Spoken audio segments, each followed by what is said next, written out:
Pessoal, paz e graça mais uma vez. Estou aqui. Vamos falar um pouco mais sobre a religião aqui no nosso canal no dia de hoje. Eu já tenho um vídeo aqui que está falando sobre isso, né? E vou continuar o tema aqui nesse novo vídeo. Pedir você que dê seu like, né? E que inscreva-se no nosso canal. Tá? Se você gosta do nosso canal, eu repito, nós temos o equipamento todos amadores, né? E se você quiser ajudar, gosta dos nossos vídeos, quiser nos ajudar, eu vou deixar um Pix aqui na tela, tá bom? Mas dê seu like lá, se inscreve, compartilhe, ajude o canal a crescer, né? E eu volto aí depois da vinheta. Até!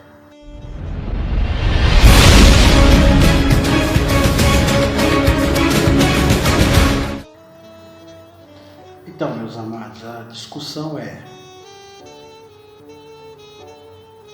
Cristo já voltou no ano 70, né? Eu não preciso mais ler a Bíblia, porque ela está no meu coração. O pecado não existe mais, o demônio não existe mais, né? Ou isso é a balela que a gente vê por aí? Na minha concepção, é a maior balela que a gente vê por aí. Tem um aí na internet aí, Geraldo Moraes. Esse é o que mais fala essas asneiras teológicas para confundir a cabeça dos incautos. E isso leva ao risco do ateísmo. Estão chegando muitos a isso aí, ok? Muitos estão chegando ao ateísmo porque questiona a Escritura e questiona a Deus. Pois bem, nós vamos saber o seguinte: nós vamos saber se Cristo já voltou ou se Cristo não voltou. Primeiro, é chamada parúzia, a vinda de Cristo, né? Primeiro que na Escritura Sagrada do Velho Testamento, eu vou citar um versículo, depois eu coloco aqui na tela. Está em Isaías, salvo engano, 19. Isaías 19. Isaías revela que viu Deus vir montado a um cavalo sobre as nuvens, fazer juízo contra o Egito. Isso é um tipo de vinda de Cristo. Tipo de vinda. Em juízo contra o Egito. Está escrito em Isaías 19. A mesma coisa aconteceu em 70. Com proporções maiores, com causas maiores. Vamos dizer assim, por quê? Porque foi um feito diante da rejeição do Cristo pelos judeus. Né? Sabemos que o Cristo veio para os seus e os seus o rejeitaram. Os seus eram os judeus, era o povo de Israel. Né? E ele foi rejeitado, como diz o próprio Isaías, capítulo 53, né? E nós o vimos como um humilhado, castigado por Deus, como um qualquer. Né? E assim de fato aconteceu. Mas o povo rejeitou Cristo. Em Mateus 21 fala disso, né? Que quando viesse o dono da vinha, certamente mataria a todos. E os judeus reconheceram, 21, 44, 43, por ali vocês vão achar isso. Os judeus reconheceram que o Cristo falava deles naquela parábola. Né? Então, de qualquer forma, aconteceu um juízo em 70 contra uma era. Qual que era a era? A era judaica. Gente, isso não é antissemitismo. Não é, não tem nada a ver. Isso é porque Cristo precisava implantar a sua igreja. E como é que foi implantar a sua igreja? A caminhada de Israel, nós todos sabemos que ela foi uma tipificação, foi uma sombra da realidade das coisas espirituais. Então foi feito na terra uma caminhada semelhante ao propósito do espiritual, que foi a caminhada no deserto, a promessa da terra que mana leite e mel, né, que simbolizava a vida em Cristo eterna, né, cheia de riquezas, de fartura. Essa é a verdade.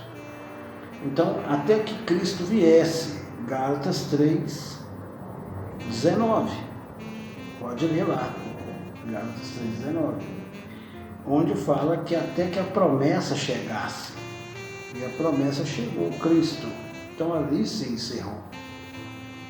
Se você ver Hebreus, no capítulo 9, você vai entender isso também. A diferença entre o sacerdote terreno, que era a tipificação do sacerdote espiritual. Tá?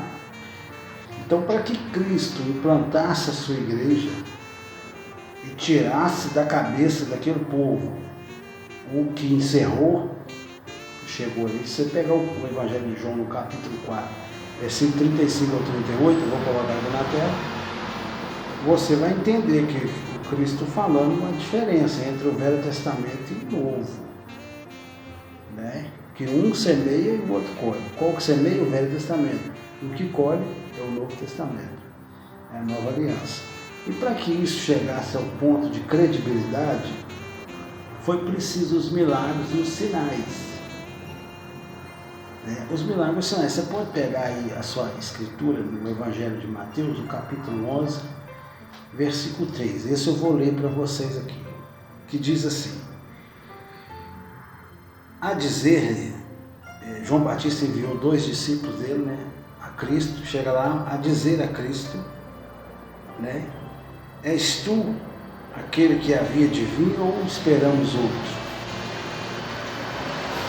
Aí Jesus respondeu,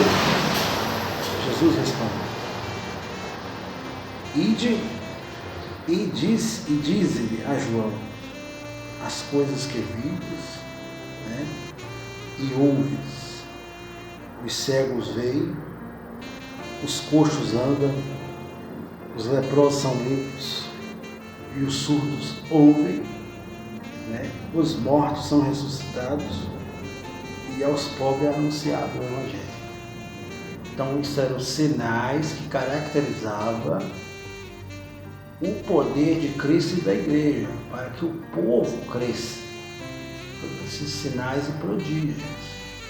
Em toda a vida de Jesus foi assim, sinais e prodígios. Estou lendo uma parte, mas vocês vão entender que toda parte foi assim. Foi preciso sinais, e até o Cristo deu o poder aos próprios apóstolos para fazer os mesmos sinais. Está escrito lá, assim, e farão maiores do que eu ainda, diz para eles. E eles fizeram. Os apóstolos tinham poder de curar no lenço, na sombra, para que isso servisse de testemunho para a implantação da igreja, certo? Bom, e o mais rigoroso de tudo isso foi quando Jesus se apresentou diante dos fariseus, foi preso, né? E ali apresentou. O que Jesus disse? Jesus disse para eles escarnecendo e zombando de Cristo, né? Perguntando se ele era o Filho de Deus. Ele disse que era, e me vereis, ele disse, me vereis sentado à direita do meu Pai, na glória do meu Pai, me vereis. Então, tudo isso, gente, aconteceu no ano 70. Eles viram, eles tiveram os sinais, os prodígios no ano 70. Muitos deles viram, Jesus prometeu, não passará essa geração sem que tudo isso aconteça. Aquela geração, Mateus 24, 30, salvo engano.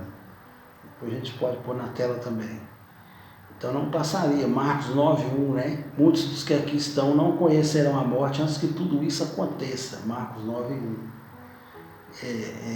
Então são coisas que é de você pensar. Então aqueles que ele prometeu que os veriam, sentado à direita de Deus, os viram. Isso não está nos relatos bíblicos, mas isso está nos relatos. Se você pegar Flávio Josefo, você vai ver que era um historiador contemporâneo lá de Jesus. E ele colocou tudo isso nos escritos dele, né? Os sinais e tudo mais, está tudo escrito lá. Se você pegar. Então houve sim né? Isso aí. Por que Jesus teve que fazer isso? Por que alguns viram Jesus na glória? Né? Para eles verem que realmente ele era o Filho de Deus. É uma prova incontestável de que Deus estava implantando a sua igreja por meio de seu Filho. Né?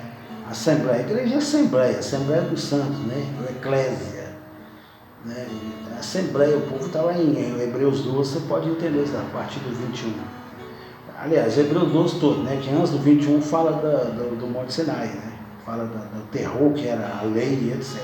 Depois fala do benefício da igreja, né? E da nova aliança em Cristo, que o sangue de Cristo fala mais alto que o sangue de Abel, está lá. Então essa mudança teve necessidade de grandes sinais, de provas robustas que Cristo era o Filho de Deus e que estava ali. E todos viram isso com a ressurreição de mortos, né? E etc. Tudo isso. Agora a questão é a seguinte, isso tudo não quer dizer que o Cristo veio fisicamente, porque em 70 ele não veio fisicamente. O mundo não viu ele. Mesmo que aquele mundo fosse ali, naquela região ao redor, o mundo não viu ele. E tem uma promessa de uma vinda final de Cristo que a gente pode comparar aqui no capítulo 25 de Mateus, quando ele diz, né, que porá as ovelhas à sua direita, 25:33, porá as ovelhas à sua direita, mas os bodes à esquerda. Então dirás, o rei, aos que estiverem à sua direita, vinde benditos meu Pai, possuí por herança o reino que vos está preparado desde a fundação do mundo. Né? E aí ele fala da fome, que tiver de me vestir, etc e tal, né? E que tive fome deixe de comer. E depois no 44 ele diz, então eles também lhes responderão, né, aos da sua esquerda. Aliás, o versículo 44 não, é o versículo 40. Então respondeu o rei, lhe dirás a verdade.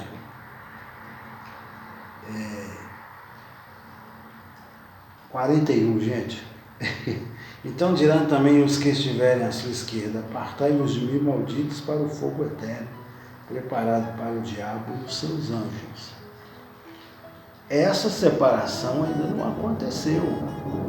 Porque se essa separação aconteceu, nós não serve para nada. A igreja não foi para nós, o Cristo não é para nós. Porque nós não sabemos se nós é da direita ou se é da esquerda, dele. É preciso ter essa separação. Mas essa separação vai ser no mundo espiritual. Ok, mas ele precisa manifestar. Porque ele disse que estaria aqui vindo, Paulo diz em 1 Coríntios 15, que ele estaria vindo já com seus ressurretos. E os que estariam vivos seriam transformados. Eu não fui transformado, minha carne está aqui do mesmo jeito, com o pecado original. Ninguém de nós vai transformar dessa forma. Né? Então, se essa separação aconteceu lá naquela época, certamente a igreja não é para nós. Nós estamos aqui lendo Bíblia, tentando viver uma vida de conduta legal, sem necessidade, porque não foi para nós. E se disser que foi para nós e que nós não precisamos fazer nada, é mentira. Porque eu preciso de ter ética e moral diante de uma sociedade e diante do meu Deus, em respeito ao sacrifício, né, a imolação de Cristo na cruz por mim. Porque se eu não respeito isso no meu corpo, certamente eu estou escarnecendo Cristo e crucificando novamente. Certo? Essa é a verdade. Okay? Então precisa, essa onda de que Cristo não vai vir mais, não vai voltar mais, igual Geraldo Moraes fala, e outros aí, né? É conversa para boi dormir. Conversa para boi dormir. Porque a vinda de Cristo em 70 foi uma vinda espiritual. Alguns viram porque ele prometeu. Outros não. E a transformação do corpo, da carne, ainda não houve. nós não recebemos um corpo novo, como o próprio apóstolo diz em 1 Coríntios 15, sendo uma semente plantada velha e brotada um corpo novo. Ainda não. Porque na ocasião de sua vinda estariam alguns vivos. Esta é a escritura que está lá. Paulo dizendo, nós que estivermos vivos seremos transformados. Então, com certeza, Paulo morreu, né? E etc. Mas isso serviu como exemplo para a humanidade inteira. Não foi só para eles, não. Gente, isso não é brincadeira. Isso não é a historinha da carochinha que fez uma história lá e ficou na história. Não acontece com a gente hoje mais. Isso é uma conversa para boi dormir, né? Então, o Cristo voltará, reunirá o seu povo dos 4 cantos do céu. Os que estiverem vivos serão transformados. Essa conversa do que o diabo não existe, que o pecado não existe, não vai nessa onda não. Vai nessa onda não, porque é mentira. Olha aí, ó. Olha o que diz aqui. No versículo 41. Então dirá também os que estiverem à sua esquerda, apartai-vos de mim, malditos, para o fogo eterno, preparado para o diabo. Que fogo eterno? Os seus anjos. Vamos deixar essa aqui, vamos pegar uma outra tradução aqui, ó. Dessa vez nós vamos pegar lá em 1 e 2 Pedro, no capítulo 2, né? E o verso é o 9. Olha o que diz, presta bem atenção. É porque o Senhor sabe livrar da provação os piedosos e reservar, veja bem, e reservar, guardar aqui, deixar aqui, reservado aqui, reservar, né? Sob castigo, ou seja, debaixo de castigo, os injustos para o dia do juízo. Se note que essa escrita de Pedro foi quase 40 anos depois da ascensão de Cristo. Quase 40 anos.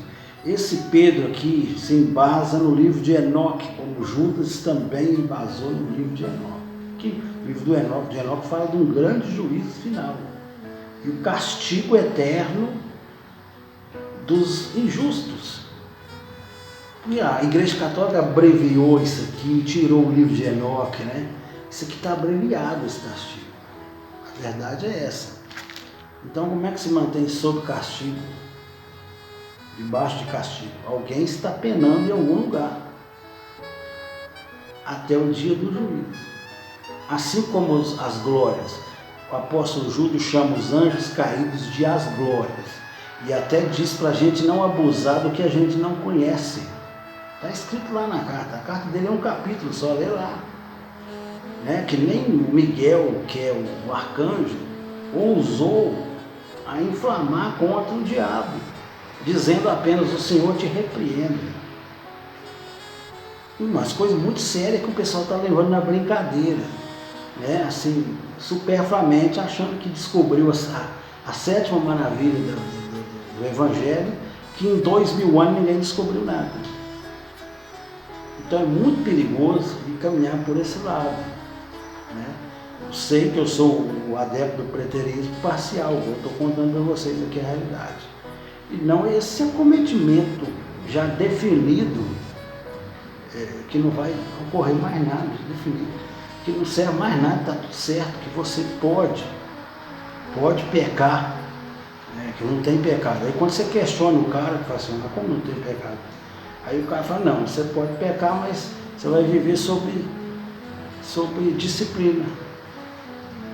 Ah não, quem faz você pecar é só a carne, não é o diabo. Ora, a carne, o princípio da carne não era corrupta. A carne foi corrompida no decorrer. Está escrito lá em Gênesis. A carne foi corrompida no decorrer dela. Não ela foi feita corrupta. Não tinha um pingo de corrupção na carne, nem muito menos em Deus, né? E o estado em que nós vamos nos encontrar agora, diz o Apocalipse, na igreja, é o estado que a gente encontra no Gênesis. do Éden, de pureza, de santidade, né? E etc. Então não caia nessa, gente. Paz e graça, meus vídeos são longos, ficam longos, né? E eu volto em outra oportunidade para falar mais sobre isso. Um abraço do Tony Neto para vocês.